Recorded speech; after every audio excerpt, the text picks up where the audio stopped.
My M45 wife's friend Zell F32 has been living with us for the past month after her marriage imploded about a month ago. Zell came to our country about 3 years ago on a work visa. She was working for a company and met my wife Molly F43 at a work event. Molly and Zell became quick friends as Molly used to do social work, and she found Zell's story to be very moving and interesting. Zell started dating this guy I'll call Ed M35, who had recently launched a company in her field. She left her original job and started working for Ed, and not long after that, they got married. Zell's job became pretty cushy, so instead of working, she went back to college to pursue a career in social work, and since Molly had experience in this, she became a sort of mentor for Zell. With Ed funding Zell's education and living expenses, it seemed like everything was set for her. Fast forward to mid-August, and Ed found out Zell had been cheating on him for several weeks with one of her classmates. Ed immediately cut funding for Zell's education and kicked her out of his house. The prenup Ed had her sign left her with absolutely nothing, effectively making her penniless and homeless. On top of that, Ed has spread the story across their community, and as such, Zell's reputation is in tatters, and her family back in their home country wants nothing to do with her, supposedly. The divorce hasn't been finalized at the time of this writing. With the resources he has, I imagine Ed could speed up the process, but for whatever reason, it's dragging on. With seemingly no one to turn to, Zell came to us, and Molly welcomed her one day while I was at work. Since then, she has been living in our basement. Molly spends a lot of time now just talking to Zell and trying to help her get her life back on track. So much so that it is starting to affect our personal lives, and I feel like childcare has been made exclusively my responsibility for most of the week. Not only that, but since our gym equipment is in the basement, I had to stop working out, which has adversely affected my own mental health. I've been very annoyed about the entire situation, but have largely borne it in silence until last night. Right before bed, Molly started going on about how the divorce could take months and that we need to find Zell a lawyer. At this stage, I told her that Zell had overstayed her welcome and needed to leave. It got pretty heated, and my wife said I was being shockingly unempathetic. I told her she was ignoring her responsibilities to our children, which deeply offended her. In the end, I told her that as a compromise, we could buy Zell a plane ticket back to her home country so she could be with her family. Molly was so upset at this for whatever reason and just responded with good night. We haven't spoken since then, partially because I decided to go work in my office today since I needed a break from Molly's nonsense. I honestly don't know what to do at this stage. I just want that woman out of my home. Am I the a-hole? Update 15 hours later, and I still haven't really spoken to my wife. Partially because I was at work all day, but also because I was hoping she'd reach out first. When I got home, Zell was still hanging around like nothing happened, though I guess expecting her to magically leave would be asking for too much. Before the day is done, I will talk to my wife about our situation again because it needs to end. Also, for those wondering, the classmate won't have her either. According to my wife, he told Zell that his personal life would be destroyed if he tried pursuing anything with her, so he ended things abruptly. To my understanding, he has a wife who doesn't even know he cheated. I haven't had the chance to update my post because the last few days have been particularly hectic for the family. To sum things up, I did reach out to Molly on Sunday, and we managed to patch things up. Since we hadn't spoken for more than a day at that point, I decided not to push the Zell issue any further right then.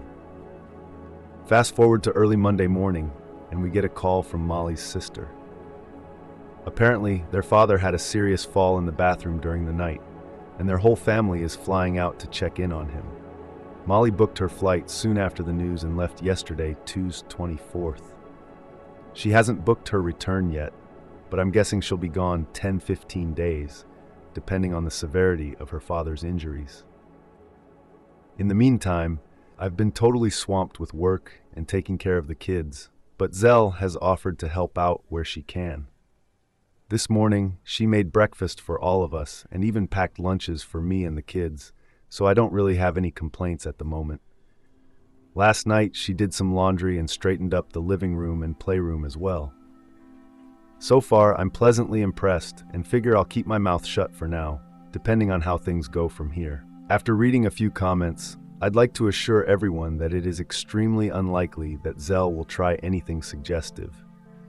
To be totally honest, I always got the sense that she felt like I didn't like her much. In the time she's been here, we've probably only spoken 10-12 times, and about half of those were just in the past 24 hours given the current circumstances. If she wants to make herself useful, I won't stop her. That being said, several of my women co-workers have expressed their disbelief and disappointment in how Molly departed so suddenly, and one even suggested that I do not eat food prepared by Zell. Moreover, 2 of the older ladies have even offered to make food for myself and the children, but I declined. The way I see it, if Zell is useful when I actually need the help, I won't complain despite the protests of some of my co-workers. Molly and I have been paying for all her living expenses. This is the least she can do. It's been a week since Molly departed, so I thought it would be a good time to provide a brief update on our situation. Molly's father broke his foot when he fell in the bathroom. Fortunately, the injury isn't too severe, and the doctors expect him to recover within about 8 weeks. The greater concern at the time was the cut on his lip, which caused pretty significant bleeding and understandably led to all the panic, especially for Molly's mother, who found him on the floor. I spoke with him a few times over the phone, and he seems to be in good spirits. For a man turning 88 this November, he's spry for his age and is pretty active, so I'm hopeful for his full recovery. Molly and I have also had several conversations.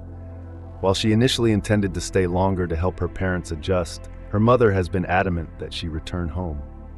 In fact, her mother even expressed some frustration over how abruptly Molly left and suggested that I should have been the one to go instead. It's something Molly wants to talk about in person.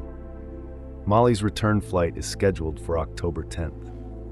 At home, things have really been shaken up by Molly's absence. To be honest, this entire ordeal has made me more appreciative of all she does. On the plus side, I've been getting to spend much of my time with my 2 little girls, and this past weekend, I even learned how to braid their hair, though I admit I'm still not very good. Zell has continued to be very helpful around the house. She's an extraordinary cook, and every day we are treated to something new for supper. The ingredients she needs are expensive, but given the quality of the food and how much the girls and I enjoy it, I'm not complaining. Zell asked to use the gym equipment we have in the basement, and I agreed. This led to a conversation about how I used to work out down there, and she offered to occupy one of the other rooms during my exercise time. However, I've been mainly coordinating my workouts with when she's doing something else, so as not to disturb her. Zell has also asked me to look over a few resumes she's been sending out to different job openings, and I've gone over them and given her suggestions on how to improve them. I don't anticipate the coming days will bring anything too exciting, but I'll be sure to share another update if anything noteworthy arises.